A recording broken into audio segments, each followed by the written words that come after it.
Hello, my dear, and welcome back to my channel. I'm sorry, please forgive me. Thank you. I love you. Last ভিডিওটা করার পরে আমার কাছে request এসেছিল যে কি করে হোপনোপনো ইউজ করা যায় অন্য কারোর হেলথকে ঠিক করার জন্য বা অন্য কারোর মেন্টালিটিকে চেঞ্জ করার জন্য। So dear, my today's topic is how to use ho'oponopono properly for others. I am Arpita Bhattacharya, emotional freedom coach and Ho'oponopono healer. For last 2 years, I am helping every individuals to live a guilt-free, worthy life, a life of true significance where you can live your life by removing all those unconscious negative memories. Those are working as your roadblocks. Yes. So চলো আজকের টপিকে আসা যাক। Actually এই সাবজেক্টটা শুরু করার আগে আমি একটা জিনিস মনে করিয়ে দিতে চাই। আমরা সবাই এটা জানি, স্টিল আমি এটা মনে করিয়ে দিতে চাই যে we humans are the energy being. We humans are much more than our physical body. This body, it is an energy body. Every living and non-living things on this planet is made of the same one energy.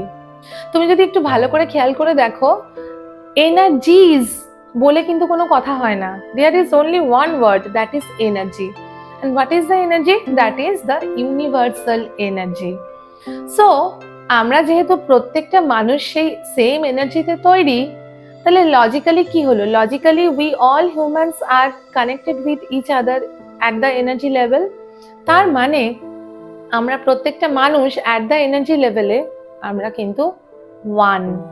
So এবার আসা যাক যে টপিকে, যে কি করে আমি হোপনোপনো করে মানো আমার খুব কাছের কেউ যে ফিজিক্যালি কিছু চ্যালেঞ্জিং সিচুয়েশনের মধ্যে আছে, আমি তাকে ঠিক করতে চাই। So what is the process? Ho'oponopono কি বলছে, চলো এটাকে একটু ভালো করে বুঝে নেওয়া যাক। হোপনোপনো বলছে যে মানুষটাকে তুমি ঠিক করতে চাইছো, ফিজিক্যালি যে চ্যালেঞ্জিং সিচুয়েশনে আছে, যাকে তুমি হিল করতে চাইছো, সেই মানুষটা আর তুমি দুজনে কিন্তু ওয়ান। কারণ সে আর তুমি অ্যাট দ্য এনার্জি লেভেলে তো connected. You both are the one energy. তার মানে সেও যা, তুমিও তাই, শুধু ফিজিক্যাল বডিটা আলাদা, বাট এনার্জি বডি কিন্তু the both are one. Just একটা এনার্জি বডির এপিট আর ওপিট এভাবে ধরে নিতে পারো। নাও এবার ম্যাটারটা কিরকম হচ্ছে ভালো করে ভেবে দেখো। যে মানুষটি ফিজিক্যালি চ্যালেঞ্জড, তার ওই প্রবলেমটার জন্য তোমার কেমন লাগে? How you feel? মেবি সে তোমার খুব কাছের মানুষ, সেজন্য তুমি খুব টেন্সড হয়ে আছো, তোমার খুব ভয় লাগে, বা তুমি খুব স্ট্রেসড কন্ডিশনে আছো সেই মানুষটার ফিজিক্যাল চ্যালেঞ্জের জন্য। It means, as per Ho'oponopono, it is your negative emotion, that is the stress, tension, fear. It is your negative emotion যেটা তোমার মধ্যে অলরেডি আছে। ওই মানুষটি এই হেলথ চ্যালেঞ্জে আসার আগে থেকেই মেবি আছে, এবং এটা আছে বলেই তুমি কিন্তু বাইরে সেই ফ্রিকোয়েন্সিটা রেডিয়েট করছো। কিসের frequency? The frequency of stress, fear, tension, এগুলো তুমি রেডিয়েট করছো। এবং যেটা হচ্ছে, as per law of attraction, যে ফ্রিকোয়েন্সি তুমি ইউনিভার্সে রেডিয়েট করছো, সেই সেম ফ্রিকোয়েন্সির ঘটনাগুলোকে তুমি একটার পর একটা জীবনে ঘটতে দেখছো। একটা জিনিস এখানে মনে করিয়ে দিই, খুব একটা important information, that is our life is not happening to us, it is responding to our every thoughts. Yes, যা জীবনে ঘটতে দেখছো, ভালো হোক মন্দ হোক, সবকিছু কিন্তু বাইরে থেকে কিছু হচ্ছে না, ভেতর থেকে আসছে। The science is all about inside out. বাইরে যা আছে তার প্রতিচ্ছবি দেখতে পাচ্ছি আমরা, জাস্ট বাইরে ভিতরে যা আছে সেটার প্রতিচ্ছবি আমরা বাইরে দেখতে পাচ্ছি বিভিন্ন ঘটনার মাধ্যমে। এবারে যেটা বলছিলাম যে মানুষটার জন্য তুমি স্ট্রেসড হয়ে আছো বা টেন্সড হয়ে আছো বা ভয় পাচ্ছ, হোয়াট ইট মিনস, তোমার ভেতরে সেই ভয়টা অলরেডি ছিল, যেটা বাইরে রেডিয়েট হয়েছে, এবং সেই ভয়টা এমন কোনো ঘটনাকে তৈরি করে তোমার জীবনে ফিরিয়ে নিয়ে এসেছে যাতে তোমার ভয়টা আরো বেড়ে গেছে। তার মানেটা কি হলো? তার মানেটা হলো তোমার সেই কাছের মানুষটির ফিজিক্যাল চ্যালেঞ্জ, এটা কিন্তু জাস্ট তোমার ওই ভিতরের নেগেটিভ ইমোশন, আমি এখানে উদাহরণ দিয়ে বলেছি ভয়ের কথা, সেটা টেনশন হতে পারে বা সেটা তোমার ক্ষেত্রে যে নেগেটিভ ইমোশন সেটা হতে পারে, সেইটাই কিন্তু এই চ্যালেঞ্জটাকে ডেকে নিয়ে আসছে। এবার তুমি বলতে পারো, ও তার মানে কি তার মানে আমি দোষী সবকিছুর জন্য? মাই ডিয়ার, তুমি তো জেনে বুঝে এটা করছো না। It is your unconscious programming. তুমি দোষী নও, কিন্তু ঘটনাটাকে তুমি তখনই চেঞ্জ করতে শুরু করবে, মানে তোমার ভেতরের যে প্রশ্নটা বর্তমানে, যে কি করে আমি অন্যের জন্য অ্যাপ্লাই করবো, অন্যের হেলথকে ঠিক করার জন্য, যে মানুষটির হেলথকে তুমি ঠিক করতে চাইছো, ফ্রম নাও শুরু হচ্ছে এখান থেকেই উইথ টেকিং 100% রেসপন্সিবিলিটি। মানে তোমাকে 100% রেসপন্সিবিলিটি নিতে হবে যে ইয়েস, আমি এই ঘটনাটা এক্সপিরিয়েন্স করছি আমার জীবনে, it means I am 100% responsible for that. Some of my unconscious memories from my past I am carrying unconsciously. Those are in my subconscious mind. And these memories are reflecting, replaying again and again and created this situation for me in my life. বোঝা গেল? So শুরুটা কি করে করবে? অন্যকে hill করা শুরুটা কোথা থেকে হবে? So simple, by healing your own emotion. যে ইমোশনটা ওই মানুষটির জন্য তোমার মধ্যে তৈরি হচ্ছে। জাস্ট ভাবো, একটা কয়েনের এপিঠ ওপিঠ, তুমি একটা পিঠ আর যে মানুষটিকে নিয়ে তুমি ভাবছো সেই মানুষটি আরেকটা পিঠ। তুমি বাই টেকিং 100% রেসপন্সিবিলিটি পুরো সিচুয়েশনটাকে হিল করার দায়িত্ব নিলে। কিভাবে? ইমোশনালি হিল করার দায়িত্ব নিলে। তুমি কি করতে শুরু করলে? তুমি 100% রেসপন্সিবিলিটি নিয়ে তোমার এই নেগেটিভ ইমোশন, ওই প্রবলেমটার জন্য যে নেগেটিভ ইমোশনটা তোমার তৈরি হচ্ছে, টেনশন, ভয়, স্ট্রেস, সেটাকে তুমি হিল করা শুরু করলে। আরেকবার মনে করিয়ে দিই, সেই মানুষটির নয়, তোমার নিজের। হিল করা স্টার্ট করলে, কয়েনের এই পিঠটা হিল হতে শুরু করলো, দেন অটোমেটিক্যালি ওই হিলিং এফেক্টটা উল্টো দিকে যাবে। একটু রিভার্সলি ভাবো, তোমার ভেতরের ভয়, টেনশন, স্ট্রেস, ভাবো, ইমাজিন করো এটা নেই, আস্তে আস্তে হিল হয়ে গেল। তখন কি হবে? As per law of attraction, তুমি কিন্তু আর এই ফ্রিকোয়েন্সি রেডিয়েট করছো না, এই নেগেটিভ ইমোশনের ফ্রিকোয়েন্সি রেডিয়েট করছো না, ভয়, টেনশন এইসব রেডিয়েট করছো না। তাহলে কি তুমি এমন ঘটনা তোমার জীবনে অ্যাট্রাক্ট করবে যেটার ফলে তোমার ভয় আরো বাড়বে, টেনশন আরো বাড়বে? না না, এরম আর অ্যাট্রাক্ট করবে না। তার মানে কি হলো? ভেরি সিম্পল, যে কারণে তোমার ভয় লাগছিল, টেনশন হচ্ছিল, সেটা আস্তে আস্তে ঠিক হয়ে যাবে। তো সো সিম্পল, বোঝা যাচ্ছে এখন? But you have to take 100% responsibility. Responsibility of which? Responsibility of healing your negative emotion that is coming from that situation. Same it is true with others mentality. যেখানে মনে করো যদি অন্য কারোর মেন্টালিটিকে তুমি ঠিক করতে চাও,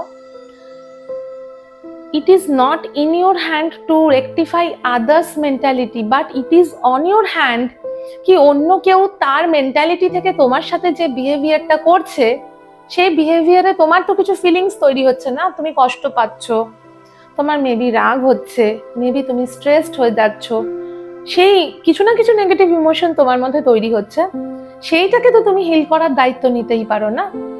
so as per ho'oponopono, start with taking 100% responsibility to heal your negative emotions that is coming as you face all the misbehaviors from others. So তখন কি হবে? অটোমেটিক্যালি যখন তুমি তোমার ওই ইমোশনগুলোকে হিল করতে শুরু করবে, যে কারণে ইমোশনগুলো তোমার মধ্যে তৈরি হচ্ছিল সেগুলো আস্তে আস্তে তোমার জীবন থেকে ভ্যানিশ হতে শুরু করবে। এর মানে কি এই হবে যে না, যে মানুষটা খুব মিসবিহেভ করেছে তোমার সাথে সে পরের দিনই রাতারাতি পাল্টে যাবে, বা বহু বছর ধরে তোমার সাথে মিসবিহেভ করছে সে রাতারাতি চেঞ্জ হয়ে যাবে? না, এর মানে এই নয়। আচ্ছা বলো তো, তোমার লক্ষ্য কি কারোর ক্যারেক্টারকে চেঞ্জ করে ফেলা, নাকি তোমার উদ্দেশ্য হলো তুমি যাতে কষ্ট না পাও এন্ড অফ দ্য ডে, তাই তো? তুমি শান্তিতে থাকতে চাও। সো এমন কিছু হয়তো হবে, মেবি সেই মানুষটা সেরকম বিহেভ তোমার সাথে করবে না, আদারওয়াইজ সে তোমার অরবিটেই আসবে না। হয়তো এমনই হলো যে সে সামহাও কিছু একটা ফিল করলো যে সে ভুল করেছে বা কিছু, তার জন্য হয়তো সে তোমার কাছ থেকে এসে সে ক্ষমা চাইতে পারে। আদারওয়াইজ এরকম হলো যে কোনো প্রবলেম নেই, কিছু নেই, বা হয়তো এমন সিচুয়েশনই আসছে না যে তার সাথে তোমার দেখা হচ্ছে না, বা তুমি সামনাসামনি হচ্ছ না, বা কথা হচ্ছে না, যা কিছু হতে পারে। তোমার ভেতরের নেগেটিভ ইমোশনস গুলোকে তুমি যদি হিল করতে শুরু করো, তাহলে আর এরকম ঘটনাই ঘটবে না যাতে তোমার আমার ওই নেগেটিভ ইমোশনস গুলো ভিতর থেকে বেরিয়ে আসে। কারণ সিম্পলি একটা জিনিস বোঝো, দিনের শেষে ভেতরে যদি সেই ইমোশনস না থাকে তাহলে বাইরে থেকে ঘটনা ঘটবে না। সেটা তোমার কাছের মানুষের হেলথই হোক, কি কারোর সাথে তোমার রিলেশনশিপ ইস্যুসই হোক, কি অন্য কারোর মেন্টালিটি হোক, যাই হোক না কেন, as per Ho'oponopono, the easiest solution is take responsibility by your own. Start healing any kind of situation with taking 100% responsibility of your emotion. বোঝা গেল? আই থিঙ্ক বোঝা গেল। তো চলো এখন একটা ছোট্ট প্র্যাকটিস করি। প্র্যাকটিসটা করলে কেমন হয়? ভালো হয় তো? চলো আমার সাথে একটা প্র্যাকটিস করা যাক, মানে how to heal others health. চলো এইটা দিয়ে একটা প্র্যাকটিস করা যাক। So keep your right hand on your heart and just say with me, I take 100% responsibility of experiencing this situation in my life. I take 100% responsibility of experiencing this kind of physical discomfort for my loved ones.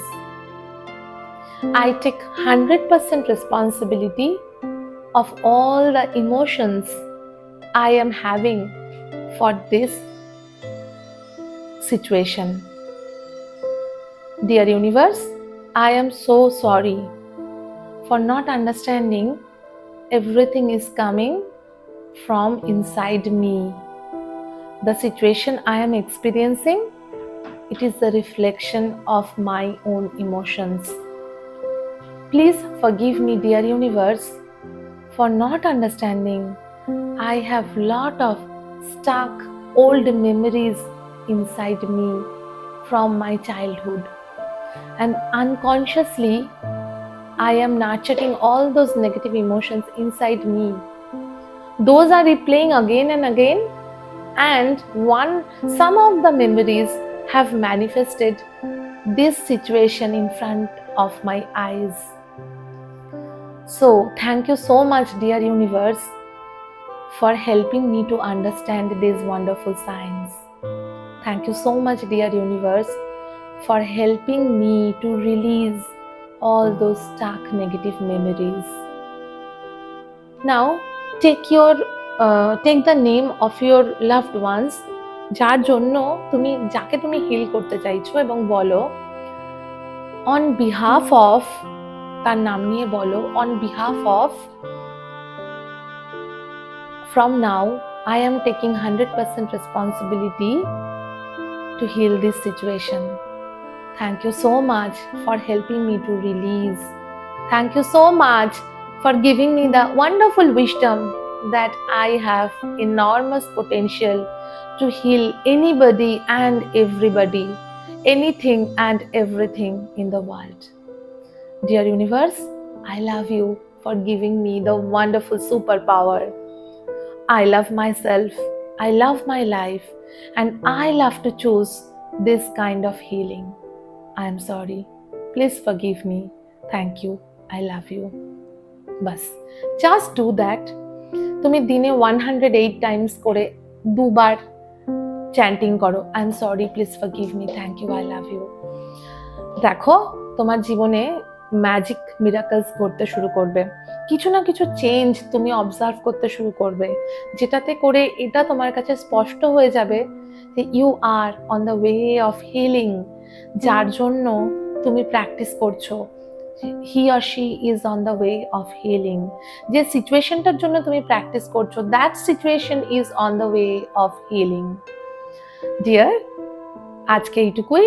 যদি ভালো লেগে থাকে আমার ভিডিওটা, তাহলে অবশ্যই ভিডিওটা share করো তোমার কাছের মানুষের সাথে, তুমি মনে করছো যার ভিডিওটার খুব প্রয়োজন আছে।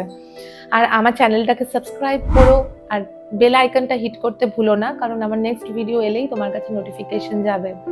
আর হ্যাঁ, যদি তুমি এই ম্যাজিক্যাল এক্সপিরিয়েন্সের, ম্যাজিক্যাল ডেইলি হিলিংয়ের পার্ট হতে চাও, I have a wonderful community called emotional freedom society, যেখানে আমরা অনেকে মিলে ডেইলি এই ম্যাজিক্যাল হিলিং প্র্যাকটিস করি।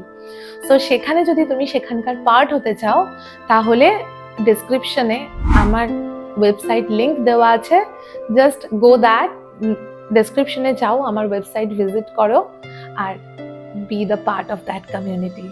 Thank you so much. See you in the next video. Bye. Love you.